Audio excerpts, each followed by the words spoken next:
দেশে প্রথমবারের মতো নতুন আরও এক ধরনের মাদকের সন্ধান পেয়েছে মাদকদ্রব্য নিয়ন্ত্রণ অধিদপ্তর। ভেপ বা ই সিগারেটের মধ্যে এই মাদক সরবরাহ ও বিক্রি করেছিল একটি চক্র।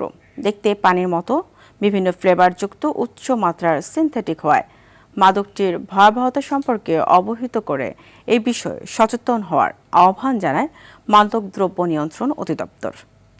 সাকিবুর রহমান জানাচ্ছেন বিস্তারিত। অনেকেই নিকোটিনের আসক্তি কমাতে ভেপ বা ই সিগারেট সেবন করে, তবে এর সাথে মেশানো থাকতে পারে ভয়ঙ্কর মাদক এমডিএমবি। দেশে প্রথমবারের মতো এমন মাদকের সন্ধান পেয়েছে মাদকদ্রব্য নিয়ন্ত্রণ অধিদপ্তর।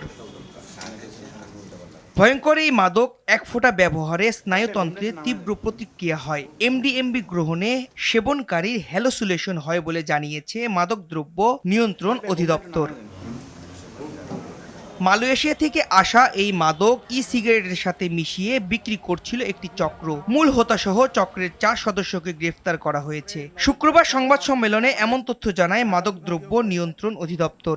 এমডিএমবি পিনাকা নামে যে বিষয়টি বাংলাদেশে ছড়িয়ে পড়ছিল সেটা আমরা উদ্ঘাটন করেছি। আমরা এ পর্যন্ত 4 জন আসামি গ্রেপ্তার করেছি।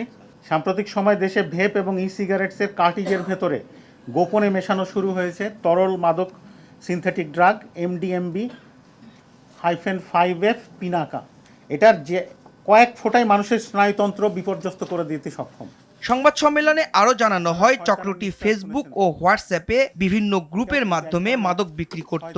শয়তানের নিঃশ্বাসের চেয়েও ভয়ঙ্কর এই নতুন মাদক এমডিএমবি। যে ধরনের মাদক, এটা সাধারণত ওই অন্যান্য মাদকগুলো যেভাবে বিক্রি হয় সেভাবে তারা এখনো শুরু করতে পারেনি।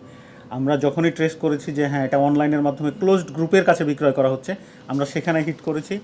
আমরা আমাদের প্রযুক্তি এবং আমাদের ম্যান পাওয়ারকে ইউজ করে right balance of technology and human resource আমরা এটাকে উদ্ধার করেছি। মাদকদ্রব্য নিয়ন্ত্রণ অধিদপ্তর বলছে, এমডিএমবির ভয়াবহতা বিবেচনায় এটিকে খ থেকে ক শ্রেণীভুক্ত করা হবে, যা আন্তর্জাতিকভাবে নেক্সট জেনারেশন সিনথেটিক ড্রাগ হিসেবে ট্রিট করা হচ্ছে। সাকিবুর রহমান, RTV, ঢাকা।